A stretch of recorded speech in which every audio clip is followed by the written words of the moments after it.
candidat au BEM, bonjour. Bienvenue sur ton site de soutien scolaire L'école avec Arima Halem pour t'accompagner dans tes révisions et on espère vers une réussite. Aujourd'hui, nous allons reprendre ensemble une compréhension de l'écrit. C'est le démarrage de la séquence, c'est une séance très importante. En voici le sommaire. Lire et comprendre un dialogue, des outils pour lire et écrire et un atelier d'écriture. Allons-y.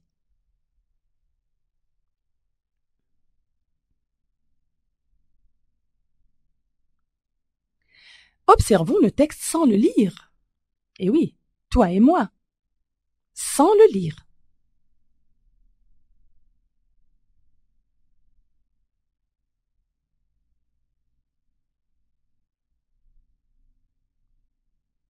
À présent, lis le titre pour répondre aux questions qui suivent.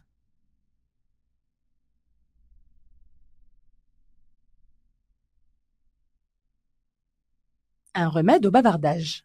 Connais-tu un synonyme de remède? Qu'est-ce que cela pourrait bien dire? Un remède est un moyen de guérir un mal, un médicament ou une solution à un problème. On dit remédier à quelque chose.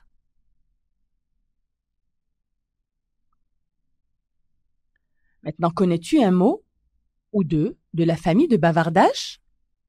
En tout cas, tu devrais, parce que je sais que les enfants et les adolescents adorent bavarder en classe.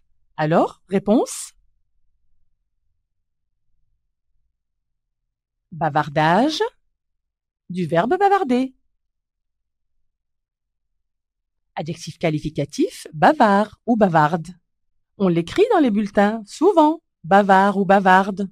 Mais bon, c'est pas méchant. Alors, que veut dire bavarder en classe?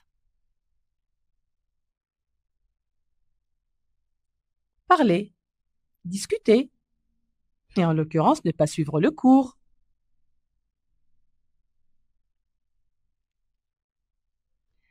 À présent, tu es en mesure d'expliquer le titre avec tes mots.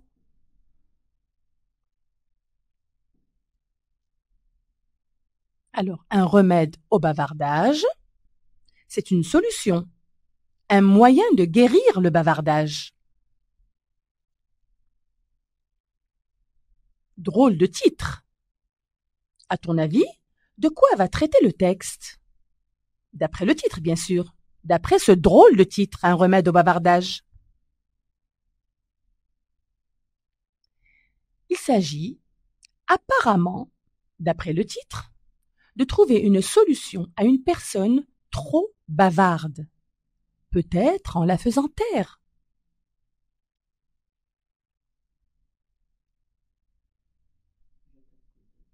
Encore une fois, jette un coup d'œil sur le texte, toujours sans le lire.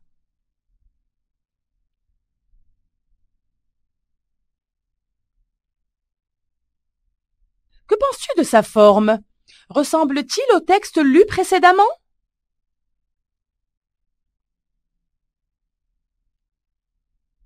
Non, on voit bien que des personnes se parlent. Alors, à quoi le voit-on? Vérifions. À quoi le remarque-t-on? Que deux personnes se parlent. On le remarque d'ores et déjà à la ponctuation que tu vois apparaître en rouge, c'est-à-dire à l'ouverture et à la fermeture des guillemets, ainsi qu'au tiret, qui apparaissent à chaque fois qu'une personne différente prend la parole.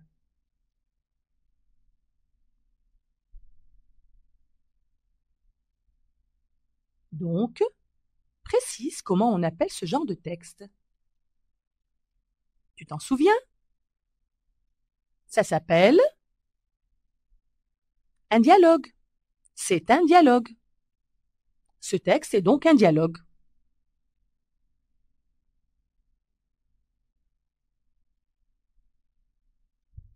Lecture silencieuse.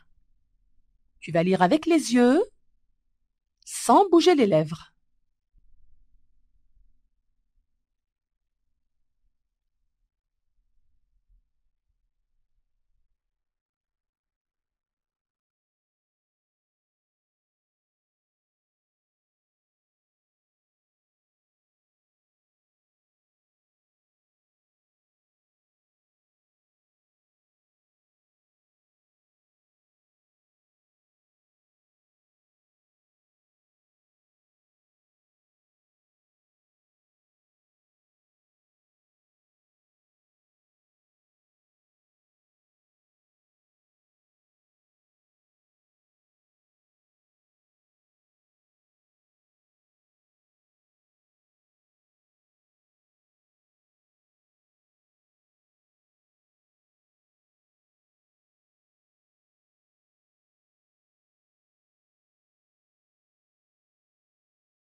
Maintenant, tu as terminé ta lecture silencieuse. Tu vas être capable de répondre aux questions. Qui se parle? Ou qui sont les interlocuteurs? Quelles sont ces personnes qui sont en train de discuter?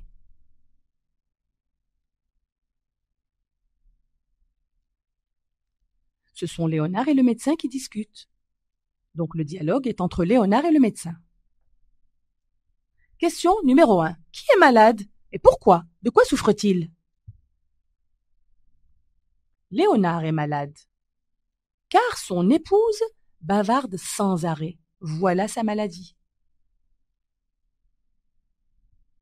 Question numéro 2. Est-ce la première fois que le médecin vient à la maison? Est-ce que c'est la première fois qu'il vient à la maison?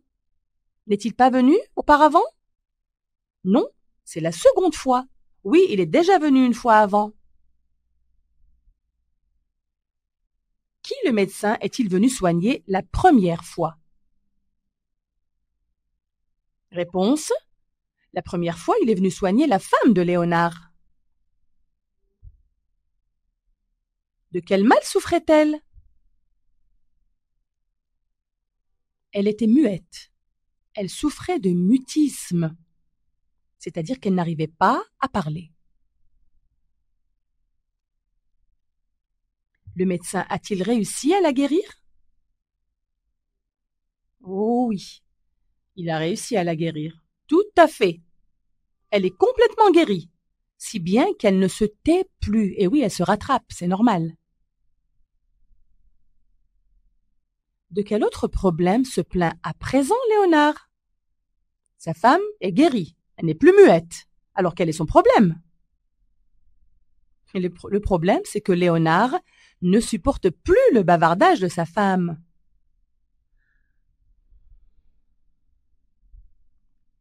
Question numéro 7.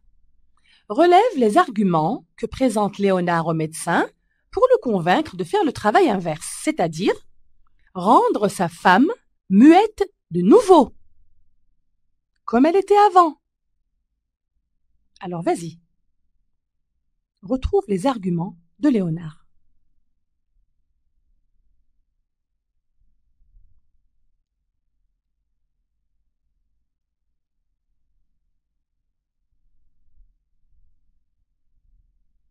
Juste 3. Il y en a peut-être plus, mais on ne t'en demande que 3. 3 bonnes raisons que présente Léonard au médecin pour le convaincre de faire le travail inverse, de faire en sorte que la dame ne parle plus à nouveau.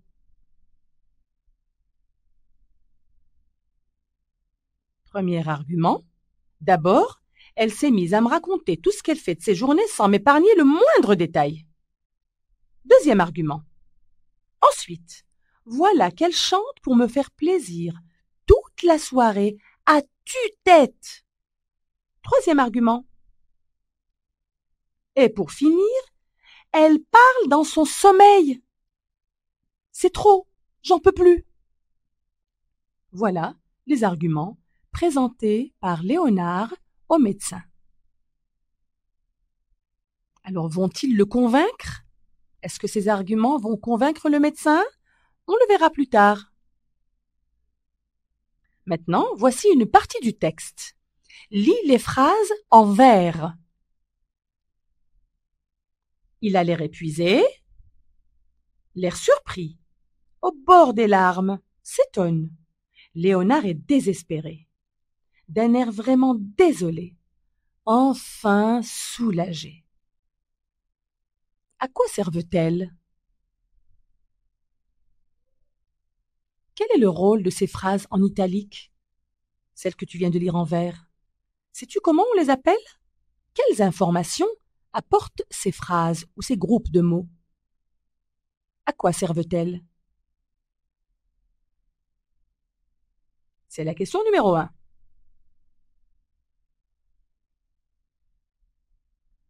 Réponse numéro 1. On appelle ces phrases des didascalies ou indications scéniques. Elles indiquent le ton à prendre, les gestes à faire, les mimiques c'est-à-dire les gestes qu'on fait avec le visage, certaines grimaces, faire la moue avec la bouche ou quelque chose dans ce genre. La façon d'être en général, de se comporter, l'habillement, ce qu'on appelle au théâtre les costumes, et puis le décor, ce qui peut être un bureau, une chambre ou n'importe quel autre lieu. Voilà ce que sont les didascalies ou indications scéniques. Exemple, Léonard a l'air épuisé. Il a l'air épuisé, donc l'acteur va avoir l'air épuisé. Fatigué, très fatigué. Et pour cause, il ne dort pas. Léonard au bord des larmes. Il faut qu'il ait l'air désespéré. Le médecin a l'air surpris. Le médecin est étonné de revenir encore une fois.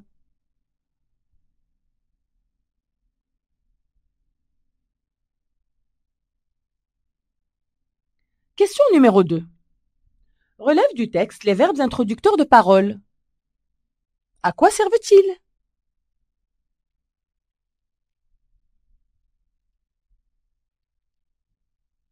Réponse. Implore.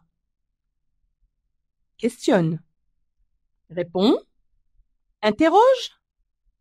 Réplique. S'étonne. Dit. Déclare. Supplie. Ces verbes servent à introduire les paroles des personnages tout en apportant des précisions.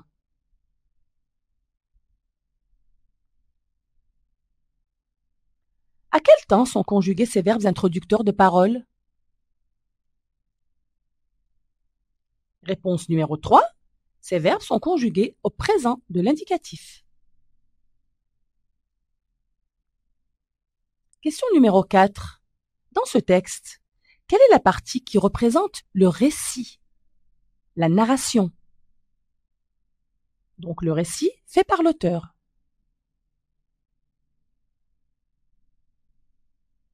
Réponse. Le récit est situé dans l'introduction. Elle vient de se colorer en jaune.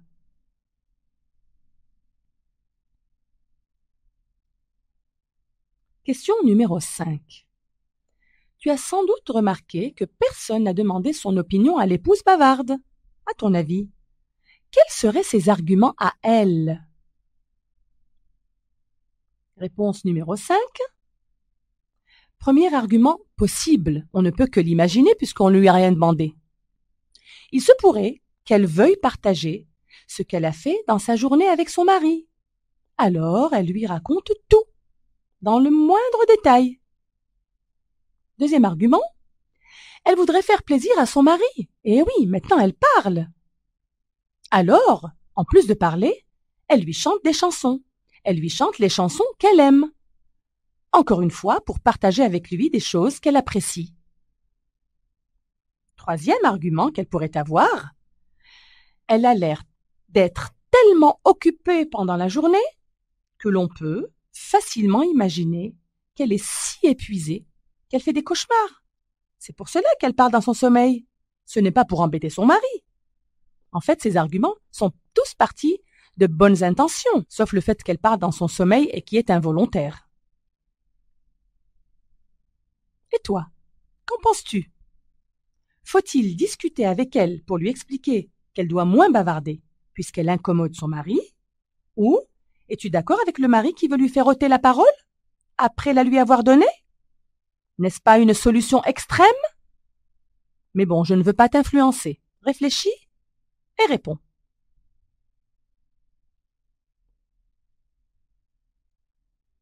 Alors, voici une réponse à titre d'exemple.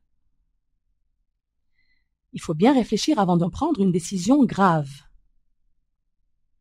Il faut puiser dans la sagesse populaire. On dit que si la parole est d'argent, le silence est d'or. C'est bien d'être capable de parler, mais parfois, il faut savoir se taire quand on n'a rien à dire. On dit aussi que la vertu est au milieu. Ça veut dire qu'il ne faut pas choisir les solutions extrêmes, mais une solution intermédiaire. C'est ce que veut dire la vertu est au milieu. On dit également que de la discussion jaillit la lumière.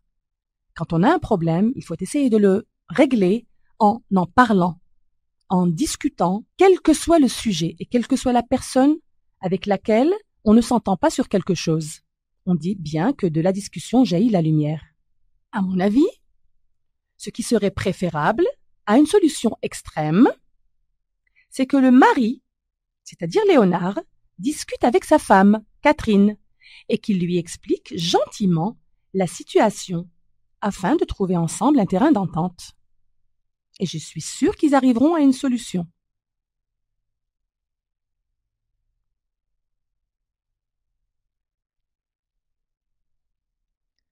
Lecture de synthèse. Un remède au bavardage. Catherine, femme de Léonard, est muette. Alors, un habile médecin, docteur Simon, réussit à la guérir de cette infirmité. Catherine se met à parler comme une pie. Léonard fait revenir le médecin.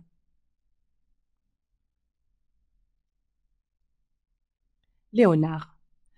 Docteur, j'ai besoin de votre aide, implore Léonard. Il a l'air épuisé. Le médecin. Pour vous, monsieur? Questionne le médecin. Léonard. Non, pour ma femme, répond le mari. Le médecin, l'air surpris, interroge. Elle est malade? Léonard, au bord des larmes, réplique. Elle? Non, c'est moi qui suis malade. Le médecin s'étonne. Mais je ne comprends pas. Vous êtes souffrant et vous voulez que je soigne votre femme. Léonard. Docteur, d'abord elle s'est mise à me raconter tout ce qu'elle fait de ses journées sans m'épargner le moindre détail. Léonard est désespéré. Ensuite, voilà qu'elle chante pour me faire plaisir toute la soirée à tue-tête. Et pour finir, elle parle dans son sommeil. C'est trop. J'en peux plus. Faites-la redevenir muette, dit Léonard.